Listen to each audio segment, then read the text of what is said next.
If your team got guaranteed money, tell them call me. Whoop. Make me say, my. I done been around the world. Yeah, I was made for this. Player Performance with J.A. Cavalier.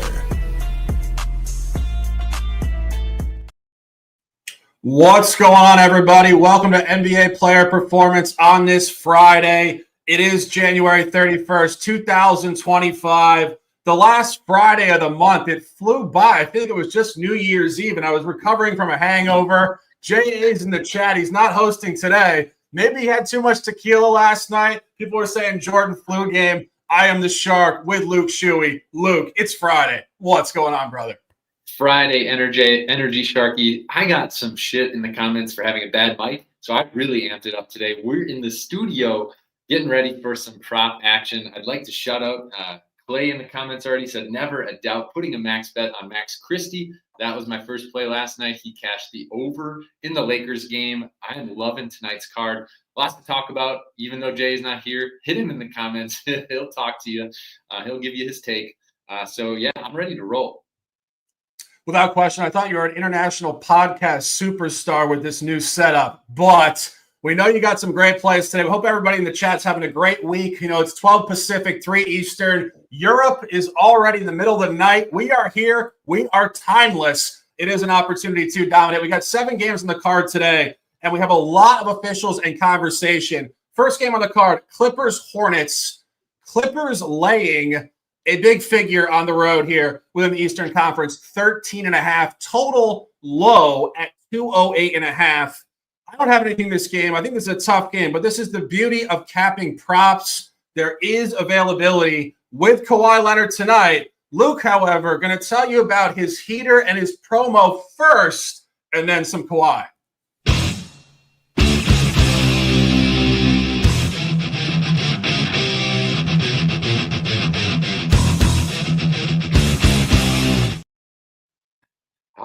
Guys, we had to hit it off with the promo we have in the description for what we're calling me the prop master. It's been rolling. We got a month for $100 for you guys. Typically, we run that for $299.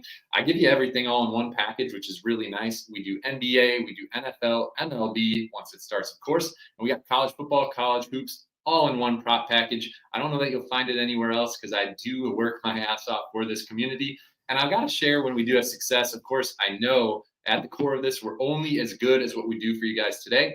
But last night, I went 5-0 on the show. It was fun. We hit Max Christie over. We hit Okongwu as a lean over on points. We hit Anthony Simons under 19.5 points by a mile. And Desmond Bane easily went over his 27.5 PRA. And we finished it with Lauri Markkanen under on his points and PRA. And college hoops, too. I know we don't talk college hoops on this, but we're 11-0 in our last 11. And the NBA VIP was electric last night. So tap into the description. That's enough of my promo. Let's get into Kawhi tonight and why I like him. I'm actually looking at Kawhi's assist line tonight. It's sitting at 2.5. Yes, this game could be a blowout, but I don't care. I think he gets the over here regardless of how the game goes. If you watched Kawhi, he's been injured, the last several years, and I think he's finally getting back to that healthy form and his full offensive usage rate capabilities. Last game, he totally went off. He had his best game of the year, 27 points, 6 boards, 7 assists. Give me the value play on his assist line. It's an inferior Hornets team, and they're playing without Mark Williams. So I actually really like this take because they don't have rim protection tonight. And so Kawhi can dribble, drive, and he should be able to dish it off to Zubats tonight for a few easy buckets. Again, that's over at 2.5 assists. He averaged 3+ assists for 5 straight seasons coming into this year. He's got a talented lineup around him. I think he finds plenty of spots tonight to deliver the ball before they blow him out, or maybe the Hornets stay close and he gets more minutes. Either way, Sharky, I like the over 2.5. Are you tailing? Do you like this one? Honestly, I can't make anything out of this game. This is an incredibly tough game. This is classic out-of-conference basketball. I got beautiful women calling me right now. J.A. knows what's going on. I think they knew we were talking about the worst game on the card here. But Luke sparing us all of the obsolescence of nothing on this game. We do have a take. Kawhi over 2.5 assists. Keeping it moving. Another out-of-conference game. I have a top play on this one. Burnsy, it's Friday. Play my goddamn promo and let's dominate.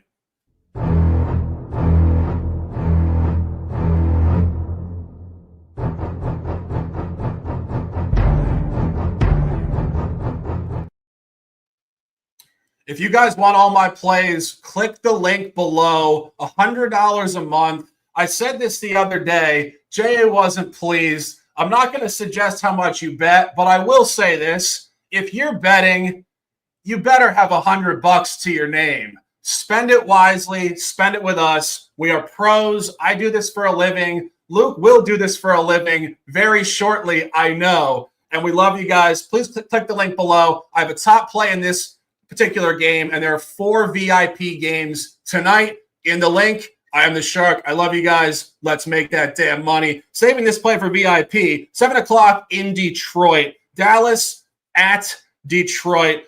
Looking at another prop from the prop master on this Friday. Ausar Thompson over 5.5 rebounds. This is too good. I love the comments today. Too bad Burnsy didn't have the song "These Hoes Ain't Loyal," ready to go on that. That would have been too good. Jay says over under on how many times we're going to say let's dominate. It's Friday. We are going to dominate. We can say it as much as we want. So I'm taking Ausar Thompson over 5.5 rebounds is a lean. This is not an official play. Again, leans mean take it, just smaller money. It's not an official play. But let me tell you why. It actually has good value. So the books show us that he's likely to go over this tonight.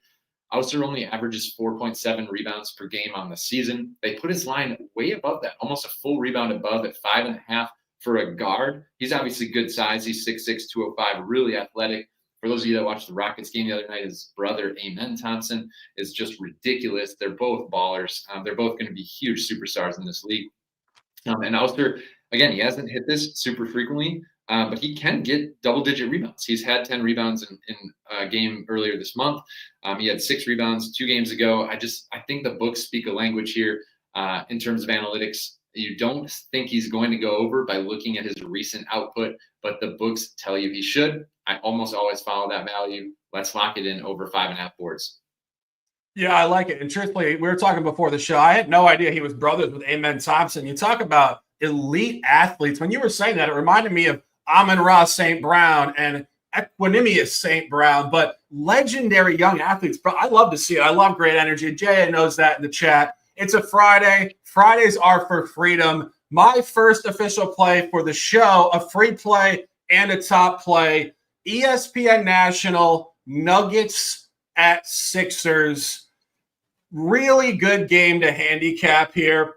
When you start to look at this game, this is yet another out-of-conference game within this January calendar, but it's a great spot, and it has great analysis behind it. Philadelphia was 0-7 straight up in ATS between January 10th and the 21st. Historically awful, incomprehensible, but it's injuries. They're starting to get into a flow, crazily enough, without Joel Embiid and Paul George. It's the Tyrese Maxey show. And we've been taking the overs on all these guys all week in the prop market, and they're not letting us down. They're 4-0 straight up and ATS last 4. Unequivocally still a buy low. And when I was handicapping this before, I found something really interesting. Philadelphia is actually currently tied for the 10th spot in the East with Chicago for the play-in tournament. So they're actually not that far out of the picture. But more importantly, they're only 4 games back of Miami for the 6th seed to avoid the play-in tournament. So this is the parity of the Eastern Conference. Outside of the top 3 teams, everybody is really bundled together. If they go on a small run, they're going to actually avoid the play-in tournament, and they have crazy incentive to win these games. So when you find them on a 4-game winning streak, you want to continue to buy. And you look at Denver. I think Denver is really fool's gold yet again in this idea that you have to buy low on a team. Denver has been terrible all year on the road. This is the 4th game of a trip. They've gotten their ass kicked every single game this trip. Margin losses, Minnesota, Chicago, and New York. And I want to talk about that Chicago game because it was the same line structure. They were actually laying 7.5 points at Chicago, steamed up to 9.5, and took an 8-point outright loss. This is almost identical market open and movement. Opened at 8, 9.5 now. And this is actually a great spot to buy Philadelphia in the small window in a revenge game. Go back just a couple weeks ago, January 21st in Denver. Denver laid the hammer on Philadelphia, 144 to 109. However, books loved Denver there, minus 13.5, a total blowout line. This opens at 8 points. It's short, and it's everything I just told you guys. Take Philadelphia tonight at plus 9.5. It's a national game, Broad Street. I got the Birds hat in this room. I'm not going to get off the air to get it. I got a great Sixers hat I should be wearing, but my hair looks so damn good, and the ladies are calling. No hats today. Show the hell up. Tyrese and the boys. Let's cash. Luke, is Tyrese going to go off again tonight? 31.5 in the prop market. I have a Tyrese prop on my VIP card, so I won't give that away. But I will say I have a lean that probably backs your Sixers here. The Nuggets are going to be the public play. I think there's no doubt that the contrarian play and probably the sharp side is no doubt Philly, like you broke down. In the comments, agreed, disagreed, that's fine. But the props show us that too in terms of value. And so if I was going to take a lean here, we've been using Gershon Yabusele's name a lot this week because he's had such a big role with Drummond and Embiid out. I'd actually leaned to his 3-point line here for a small play because at least this morning when I placed it, you could get a plus money line for over 1.5 threes for Yabusele. He's actually averaging 1.6 through the month of January. I see him getting a bunch of looks tonight from deep because I don't think the Joker is really going to respect him outside. I think they'll really pack it in to try and stop Maxi's penetration, and that'll leave Yabusele on the outside, probably going to get up 4 to 6 threes minimum tonight. A pretty good chance he hits both. Take that as a plus money lean. Put it in your Friday parlays. I don't advise parlays too often, but I know you all do them. Last night I had a guy DM me. He had actually, this was an awesome story. He had 2 tickets. The guy put all my VIP props on one ticket. He actually same game parlayed all my Lakers props, which went 4-0. So he made, I think it was $5,000 off 200. But he actually put all of the props, which was 11 props, on one parlay, and we lost by half a point in John Collins on an and one. Ticket would have paid $118,000. Almost a really cool story for one of our followers. Again, I don't advise this. I do not advise putting hard-earned money on an 11-leg parlay. But if you're up money with us and you're rolling and things are hot, yeah, throw your $20 at a parlay and have fun with it on the weekend. That's reasonable. That's pizza money, as Jay would call it. But throw in Yabusele over 1.5 threes if you're going to mess with it tonight. Yeah, we will never tell you guys to make any sort of strategic move for parlays to be your sustainable strategy. But if it's Friday night, you want to sprinkle $10, $20, why the hell not? Enjoy the game. And final point on this, we're talking about props. I was talking about this with Luke before the show. When I was looking at the props for this game, all the Denver players are under numbers in the points market. And Denver put 144 on them in Denver. It's telling you this game is going to be tight. 6 points at the highest margin. Let's dominate. Next play, 7:30 p.m., not out of conference basketball. Bulls, Raptors in Canada. I was watching something this morning, and we're going to play you a video right now of the Raptors coach last year in a certifiable rage. J.A. is not on the show today. If I cranked 2 beers real quick, I could get angry, or I could just watch Adam Silver and get angry immediately. But let's watch Darko talk some ball and how he's going to rep his group and what's going on tonight. Completely BS. This is shame. Shame for the referees, shame for the league to allow this. 23 free throws for them, and we get 2 free throws in the fourth quarter. Like, how to play the game. I understand respect for all stars and all that, but we have star players on our team as well. How's possible that Scotty Barnes, who is all-star caliber player in this league, he goes every single time to the rim with force and trying to get to the rim without flopping and not trying to get foul calls. He gets 2 free throws for the whole game. How's that possible? How are you going to explain that to me? They had to win tonight? If that's the case, just let us know so we don't show up for the game. Just give them a win. But that was not fair tonight. I need to party with this. I need to party with this. Serbian theme this week, is it not? I know, because Serb was the name in the chat for one of the player prop promos 2 days ago. I mean, Maybe it's a synchronicity. Who knows? We love this game tonight. I have an official play on this game. Again, if you guys want the play, please sign up in the link below. 4 VIP plays tonight. We're going to Luke. Darko here is talking Scotty Barnes. He said he is potentially the face of the league. I mean, I love having faith in your guy. Maybe a reach. And I think Luke agrees with that reach. Actually fading Scotty tonight in the points market. It's good. It's really timely with this video. I'm not going to lie. I love Darko. That is energy as a player you'd want to get behind.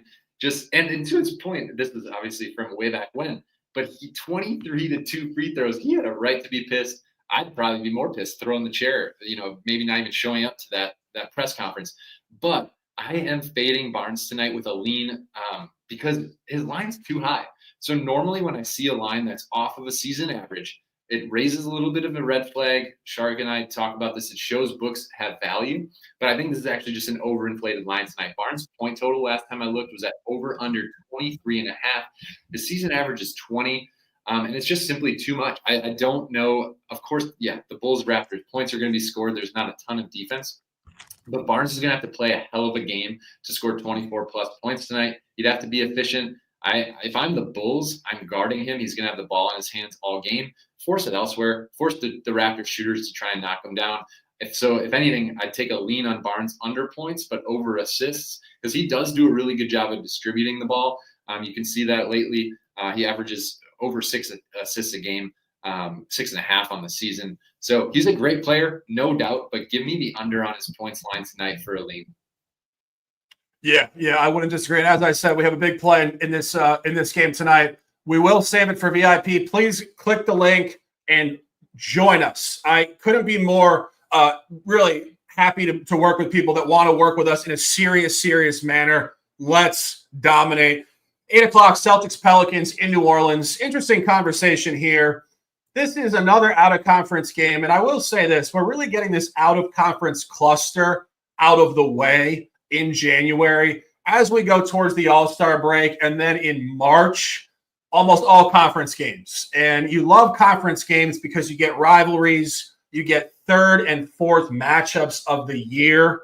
This is not that, but I think it has intrigue because you're getting the champs and you're getting the Pelicans, who are absolutely the biggest surprise of the year from a lack of performance standpoint.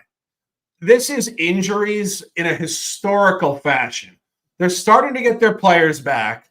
Zion's back. Zion's chirping the franchise for not playing him on back-to-backs, which is interesting because he has such a reputation as being kind of a bum and eating all sorts of trash food and this and that. He's kind of insinuating that it's the franchise that doesn't let him play. So talk about opening up a can of worms there. Luke, what do you think about Zion? Is he just a fat bastard, or is the franchise holding him back? I used to judge him for being a little bit too laid back in terms of not playing and being injured all the time. But when a player says it straight up that way, you can't help but think there's some truth to it. So maybe you think back and you're like, was he actually wanting to play half this time? We were criticizing him for it, and maybe it was wrongful to do that. I don't quite know the answer here, but what I do know is that you and I, and I'm curious for your take on this game, we have been trending the Pelicans because they are going to be a come-up team here. And is it happening yet? I'm curious if you think it's going to happen in this big of a spot. J.A. always backs the Celtics, and when you see him here in the comments saying he loves the Pellies, you know that he loves the Pellies because he's been a Celtics rider here in big spots. And so I don't know what your take is here, Shark. I have a lean prop, but I'll get to that after you break it down. Yeah, this is getting steamed up significantly. This was at 9.5, 10.5 earlier. It's currently 11.5. And I have to say, a top lean in this game is New Orleans plus 11.5. And, I'm talking about injuries. Most of the guys are back to a degree. Ingram is not back. He's on the trade block. But you're going to get McCollum. You're going to get Zion. And I think DeJounte Murray is going to play tonight. And a couple of the role players are coming back too. I believe Alvarado is back. Trey Murphy is back. I think Herb Jones is still out. I mean, when we're talking about this, like basically every player on the team has been hurt this year, which is insane. That all being said, Boston is not playing good ball right now. They're 5-8 ATS last 13, only 7-6 straight up. And to be perfectly honest, nobody really calls it the dog days of the NBA. That's a baseball term for the middle, late summer months. But this is the dog days of the NBA. It's January. It's cold in most of the country. These guys are traveling. I said a lot of out-of-conference games, a lot of teams on road trips, extended road trips out of conference, and they're going towards the All-Star break.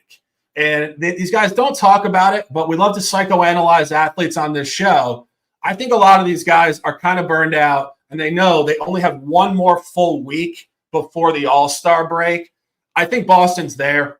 We said this about Denver the other day before we faded them at New York.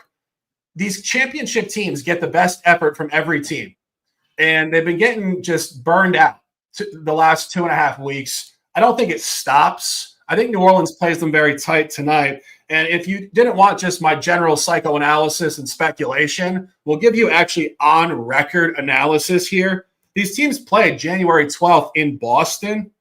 New Orleans almost beat them straight up, 120-119. It's hard to imagine New Orleans playing that well on the road in Boston and not showing up with equal level at the Smoothie King Center tonight in New Orleans. Of course, this is not Bourbon Street. This is a gym like 3 miles off the street. So you're not getting necessarily like the raucous of New Orleans. Like, Luke, straight up, I actually really wish, I don't even know if the Pelicans have staying power in this town because they've mismanaged this group so badly. But if they do, I would love to see them build a stadium right on Bourbon Street and just have it be absolutely ludicrous. What do you think about it? Just completely rowdy. Then why not? Take them from a kind of I don't want to say a minimized franchise, but make it something crazy. Why not? It's the town to do it in. This is not my official take on the game, but do you think there's any chance that they could win outright? Like money line sprinkled for like dimes? I'm just thinking out loud here. I don't think they will, but no, I do. They've played Boston tough pretty much for a duration of 3 or 4 years now. And again, you're getting a revenge game. They played great in Boston. And again, we're sitting here yesterday. Adam Silver's talking about, 10-minute quarters and all these like ridiculous things. We're sitting here talking about improving the product. Move the Pelicans to Bourbon Street. Move some team to Vegas. Put them downtown. Put a team in Seattle. Stop dicking around with these ideas of putting teams in Europe. I mean, we love Europe. We love our followers in Europe. But from a travel standpoint, it's absolutely brutal. These teams traveling all sorts of time zones. Stay domestic. Vegas, put it right on the Strip, right where like Allegiant Stadium is, and put a stadium on Bourbon Street. Why not? You got Madison Square Garden on 34th Street in the heart of the city. I mean, and it has the best crowd in the sport. I mean, this is not rocket science. Put a stadium where the people have energy. You get a great home crowd, and your franchise is not going to fall apart probably. Right. A lot of discussion. I totally agree. And just to answer 2 questions I saw come in earlier, because I do want to interact with the people. We appreciate your likes, comments, and subscribe to this channel. We'll bring you this content every weekday in the NBA. Usually Jay is on here helping us host and break it down. And so 2 things real quick. Someone asked, did Simons go under last night? Yeah, that was a smash play. I told you guys that was my favorite prop, under 19.5 points. He only scored 8. And then someone else asked, when I give a prop out and the line's like 23.5 for Scotty Barnes. That is when I cap it in the morning and I post my plays. Oftentimes the prop market shifts throughout the day. So this is an important education point. If you get the line a point different at 22.5, I still almost always like the line that I gave out. So I would still take the under 22.5. That's good, sharp closing line value movement on the line. So don't be afraid. It is very rare that the 1 point makes a difference in a line like that. If it's like 2.5 assists like Kawhi, think a little bit more on it. 1 assist matters a lot more than 1 point on a 24.5 line. Hope that makes sense to all you guys. And my lean here to finish out the props analysis in the Celtics game is actually an under Porzingis' rebound total. I would go under 7.5 for just a lean here as well. His total on the year per game is 7.2 average. He's been rebounding lights out lately, and so his line's a little bit inflated in terms of where they have the money line at, because he's averaging 7.9 per game in January. He's had a bunch of double-digit games. But Porzingis is a perimeter guy. He loves to shoot the three on offense, so he really doesn't get a lot of offensive rebounding action. And the Pellies, the way they're trending just with this game in general, I think the under's the play here. The analytics have him projected for like 6.9. So a little bit of value on the under. That's where I'm leaning. Not official play. I have 2 officials yet coming at the end here, so stay tuned. Yeah, and one final point on this. The Pelicans have lost 4 straight games. It's a buy low. They're a buy low the whole season, but I was just looking at the records of the teams versus their ATS, and this is actually kind of a mind-blowing statistic I'm about to drop here. Okay, Boston is 33-15 straight up, 5-8 ATS last 13. The Pelicans are 12-36 straight up, 8-6 ATS last 14. So actually, New Orleans is competing far better against the number than the Celtics are right now. They're a buy low. And these teams that bottom out like this get great lines because the last time Boston played in New Orleans, they were only laying 5.5. So New Orleans is massively undervalued in the market right now. Buy New Orleans. We're not officially on it. I might get there. But if you guys want to bet this game, don't go anywhere near Boston. 8 o'clock, another out-of-conference game. The Bucks traveling to San Antonio. Total skyrocketing in this game up to 235.5. Short line, Milwaukee 2.5. A lot of conversation in terms of the actual game. This is a collaboration prop play between myself and Luke. Luke, let's talk about Stephon Castle tonight. I love it. And so if you look at this game in general, most people that want to bet on props, of course, your eyes are going to be dragged to the hot chick sitting over there at the other side of the bar, Giannis and Wemby. Of course, you want to bet the highest guys, but their lines are so dang inflated and they're so sharp because that's all the books take is bets on these all-star players. Occasionally you'll get value on them, but I don't think that's the play tonight. Shark and I found a value play in Stephon Castle. His points line, I actually haven't looked at what it's at because it was moving a little bit. I think we had it at – what do we have it at? 13.5? I have 13.5. Okay, I don't think it's moved. Mine's showing 13.5 still. We're taking the over here, and the books are telling us everything. Shark has a better analysis on this, even probably from a full write-up standpoint. But I love the play. It might even make my VIP card because he's averaging just barely double digits on the season. Books put him multiple points above his average for a reason. The Bucks backcourt of Lillard, and depending who they start, sometimes Andre Jackson is a decent defender, but Lillard is possibly going to be defending Stephon Castle. He's not a good defender. If Castle can get in the paint, he's going to have a bunch of looks tonight, and he's been shooting the ball a lot more lately. He's been a big part of this Spurs offense. I just love the way he's playing, and I love what the books tell us here. It's a huge value play on the over. But you have even more to say on this, I think, than I did.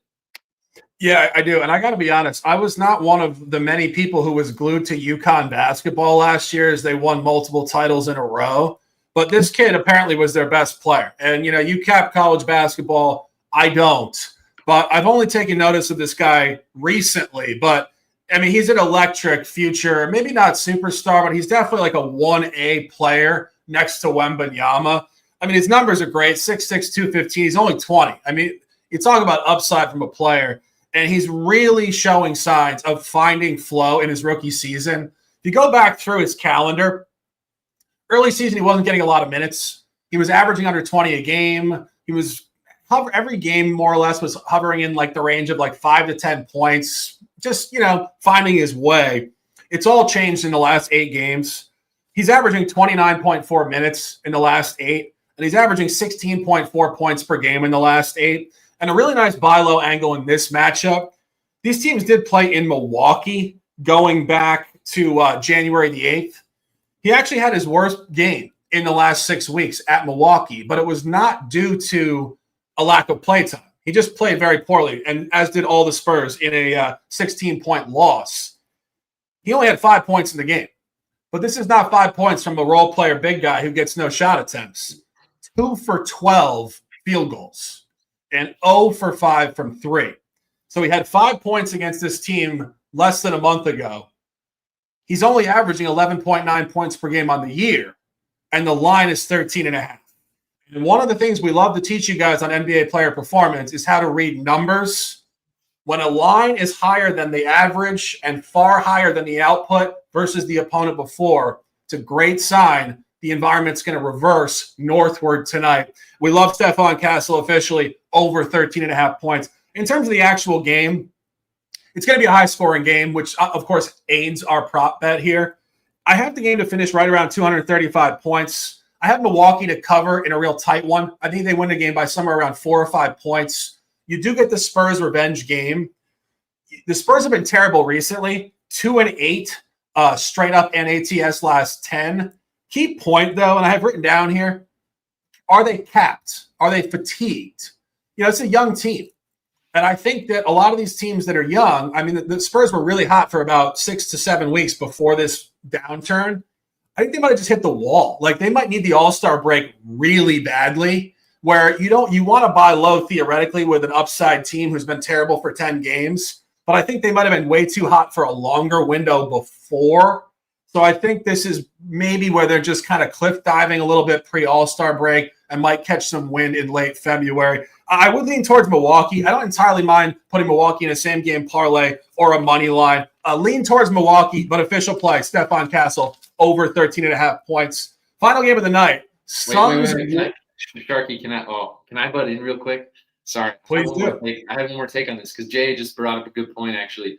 I don't know what your thoughts are on the injury report in this game, but it does matter for Milwaukee, I think, a little bit. Dame is questionable. Chris Middleton is questionable. And, of course, Bobby Portis is out. I think he's actually a huge role player for Milwaukee off the bench. I don't know if that affects your take at all, but we got to wait and see where those guys land before you'd probably take any action in this game. That'd be my recommendation. And then I do want to give you guys one actual bonus play here. Sorry, Shark, I had to step in because I forgot that I also have an official free play on Jeremy Sohan, and it trends with everything we're saying, though, in terms of the game going over. I love their other, you could almost call him a point forward because he handles the ball a lot. Jeremy Sohan of the Spurs, this morning when I posted in my blog, over 8.5 points. Line has moved to 9.5. I still like him to get double digits. For those of you that maybe don't know the name Sohan, he's actually the Spurs' third leading scorer on the year at 12.6 points per game. His line's a little bit low tonight because he's been returning from injury. This is his fourth game back. He saw a nice minutes bump finally. I always wait for players to get their minutes back up to where they should be before backing them. And he played 26 minutes. His average is 29. I think he's going to be right at his season average for minutes tonight. But they haven't adjusted his points line. The books are missing this one, in my opinion. It's a good buy low spot. And a game, again, that matches up really nicely to dominate the Bucks backcourt here. I think 8.5 is a good spot. At one point, just a month ago, he covered this in 10 of 11 straight games. So a line that he should cover most of the time. Give me Sohan over 8.5 for another official free prop. We're dishing you guys out 3 plays in this game. One official. Do you have an official, Shark? Is it 2 officials, one lean here? 2 props. The lean would be Milwaukee to cover, but tight. I prefer money line. Love it. All right, we can move on. Thank you for that. Well, we're going to get a second window of the late game here. I'm excited for it. So let's play it again. Bernsey, click into that one. Suns-Warriors, Pacific Division rivalry. Kevin Durant in San Francisco. He won some titles. He went to Brooklyn. He failed there. He's failing in Phoenix. He's an older guy, but he loves to ball. I like his game, but we're not talking about Kevin Durant here. Tonight, we're looking at the elusive, the notorious Nick Richards. Luke, you love to find these guys over in the PRA market. This is my bread and butter, Sharky. I love these guys who maybe everyone doesn't quite know about yet. And for those of you that have followed me, Nick Richards has been on my card for a while now, ever since the trade. So tonight, I love his line over 19.5 PRA. For those of you that are still trying to figure out the language on props, PRA is points, rebounds, and assists. It's a combo stat line. So you can bet his points. I don't mind that. You can bet any of his stats, but I love the combo because he can really rack it up in a couple categories. So since he got traded from Charlotte, he's filled the Suns' massive void of their front court since Nurkic has been out, and he's been starting since. He's had so much opportunity, and I love his over again tonight against the Warriors. It's obvious in this game that KD and Booker are going to get almost all the shot attempts, particularly with KD's revenge factor against his old team. But Steve Kerr, time in and time out, has shown that he can really help limit and shut down opponents' offensive primary sets.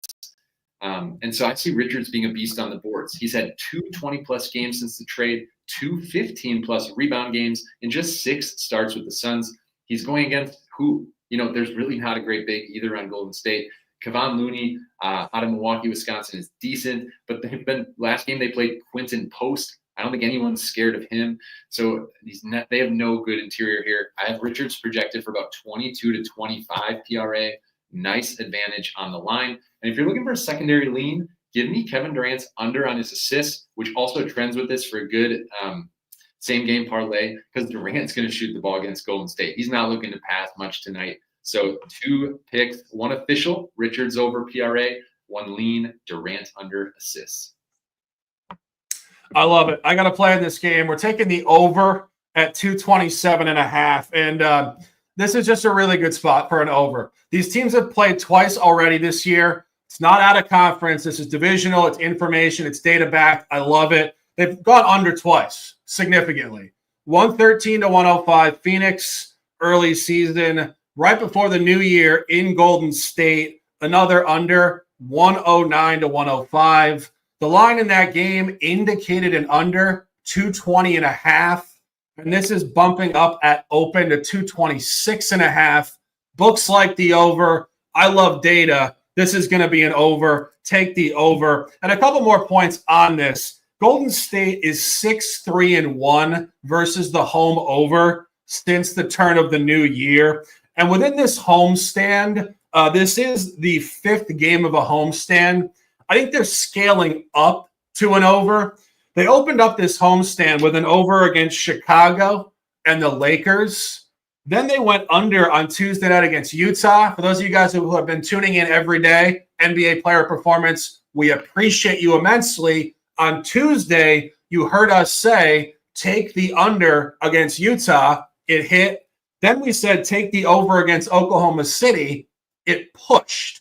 116, 109, 225. Point being, under, push, over. It's scaling up, as is the line in this matchup. It's going to be a showcase game. It's on national TV Friday night. They're going to shoot much better than they've shot in the past. A couple of these unders we've seen already this year, they shot horribly from 3-point range. It's a regression north, and it is a great play. That's the final game on the card. We appreciate you guys immensely. We're going to drop our top plays, play of the day. Bernsey has a track.